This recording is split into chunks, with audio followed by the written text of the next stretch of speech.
Have you ever heard of people who suddenly start speaking a language that no one has ever taught them? Some start speaking ancient Greek, others Swedish, and some even a long-forgotten dialect. Is this proof of past lives or magical abilities? Or is it just a trick of our brain? Today, we're going to figure out what this phenomenon is all about. We'll discuss the most famous cases, and most importantly, see what science has to say about it. Is it really possible for a person to start speaking an unknown language? You're listening to The Language Instinct, a podcast about language, thought, culture, and how they shape our reality. My name is Inna Vorobey. I'm a linguist, PhD, and science journalist. In 2016, Italian doctors encountered an astonishing case. Their 50-year-old patient suddenly started speaking French after a neurosurgical operation. Upon waking up after the procedure, the man not only spoke French, but even began to consider himself French. He gesticulated like a character from a Louis de Funès movie, bought only French products, watched only French films, and cooked French cuisine. He used his native Italian only under pressure. Most likely, at that moment, the scientists thought, this is xenoglossy, a unique case for research. The word xenoglossy literally means foreign speech. It refers to cases when a person suddenly starts speaking a language they claim they've never learned. This can be a living language, like German or Spanish, or a dead one, such as Latin or ancient Egyptian. The earliest case of xenoglossy that's often cited is an episode from the New Testament, when Jesus' apostles began speaking in different languages to spread the good news to the whole world. In the 19th century, at the height of spiritualist practices, mediums supposedly spoke and wrote in unfamiliar languages while in a trance. The well-known psychiatrist Carl Wickland reported on a criminal patient who uttered phrases in two different unfamiliar languages,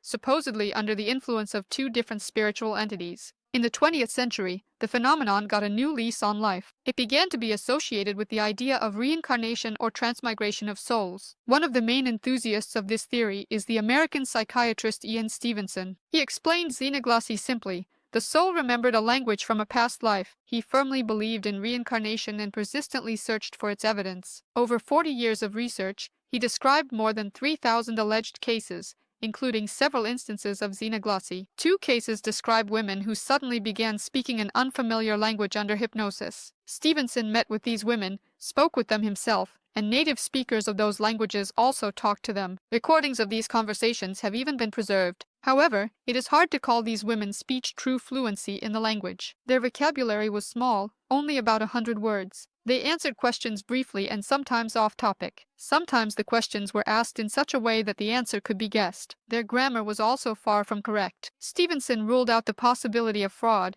since the women passed a lie detector test. The third case described by Stevenson is more interesting. An Indian woman named Ithra Huddar claimed that she was the reincarnation of a woman named Sharada, who lived in Bengal at the beginning of the 19th century. Unlike the first 2 cases, Sharada first appeared not under hypnosis, but during treatment for a psychological illness. At the age of 32, the woman began practicing intense meditation, and during this period her behavior changed dramatically. She began wearing a sari in the Bengali style. She experienced intense emotional excitement and insisted that she needed to return home to a place her real family didn't know. Soon, Buthra stopped understanding her native language and started speaking Bengali. She didn't recognize her relatives, and her family, in turn, couldn't communicate with her until Bengali speakers appeared. Buthra's alternate personality called herself Sharada. Sharada was a married woman from Bengal who lived around the beginning of the 19th century. Notably, Sharada spoke in an archaic dialect and used vocabulary characteristic of one of the regions of Bengal. Her cultural behavior matched that of a traditional Bengali woman. Sharada claimed that she had been bitten on the toe by a cobra, and the snake bite was the last thing she remembered before she found herself in Ithra's body. The investigation of this case, led by Ian Stevenson and conducted by Indian colleagues, lasted several years, as Sharada continued to appear periodically. In one instance, Sharada appeared for 42 days in a row, which allowed for extensive observation. Amazingly, Sharada could read and write in Bengali, something Ithra was unable to do in her normal state. Sharada also provided detailed autobiographical memories, including the name of her village, her husband's name, relatives, and the customs of that era. Researchers, of course, tried to find evidence of Sharada's existence, but they did not find any clear archival traces. A professor of Bengali from Delhi University tested Sharada. His conclusion: she did not speak like a native Bengali speaker from the 19th century. Her speech sounded more like a learned second language. The woman could have learned it, since about 10,000 Bengalis lived in her hometown out of a population of 1 million. Moreover, she had previously studied Sanskrit, a related language, and had read Bengali novels in translation. However, the professor's words did not convince Stevenson. He continued to firmly believe in Sharada's reincarnation. Stevenson's research was criticized by linguists. For example, Sarah Thomason emphasizes that in cases where a rigorous linguistic analysis was conducted, not once was fluent command of the language observed. Speech was always limited, phrases were formulaic, and the mistakes were typical of non-native speakers. An extreme case of xenoglossy happened not so long ago, in the 1990s in Russia. Natasha Beketova from Anapa fainted during a math class in 9th grade, and when she came to, she claimed that she knew 120 languages. She allegedly spoke them in her past lives. Among these languages were Swahili, Farsi, Hebrew, ancient Japanese, ancient Chinese, and many other ancient and modern languages. Of course, Natasha attracted the attention of specialists. Professor Alexey Maslov, one of the leading experts in ancient languages, told the newspaper Komsomolskaya Pravda about the conclusions the researchers reached. Natasha was asked to write a few phrases in the languages she knew on some pieces of paper. The symbols she wrote didn't resemble anything familiar. Natalia was unable to read Arabic script or Japanese characters. Maslov tried speaking to her in ancient Chinese,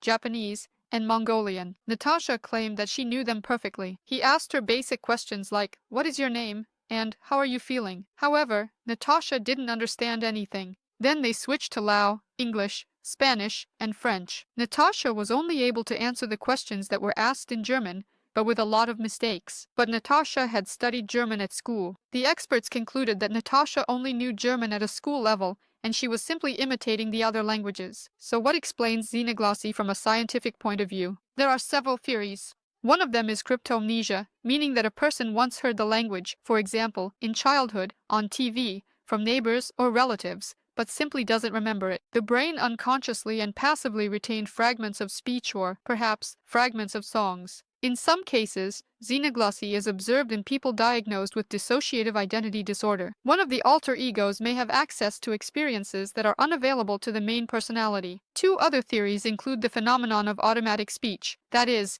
when speech occurs unconsciously as a stream of words without control, and glossolalia, which is observed in people in a trance state, during sleep, and in certain mental illnesses. In other words, this is speech that consists of meaningless words and phrases. When studying xenoglossy, a thorough examination of the person's biography is fundamental. Researchers conduct extensive interviews with the person themselves, as well as with their family, friends, and acquaintances. They want to find out whether these people have ever lived abroad, attended courses, been acquainted with native speakers of the language, or perhaps read newspapers, watched television, or listened to the radio in that language. For example, a person who lived in a multicultural city where different languages are spoken may have overheard conversations or watched movies in that language, but never actively studied it. The goal is to rule out normal learning. Next, tests and interviews are conducted with native speakers of the language. Native speakers can immediately assess whether the subject truly understands the phrases or is simply repeating sounds. They might ask unexpected questions, use less common vocabulary,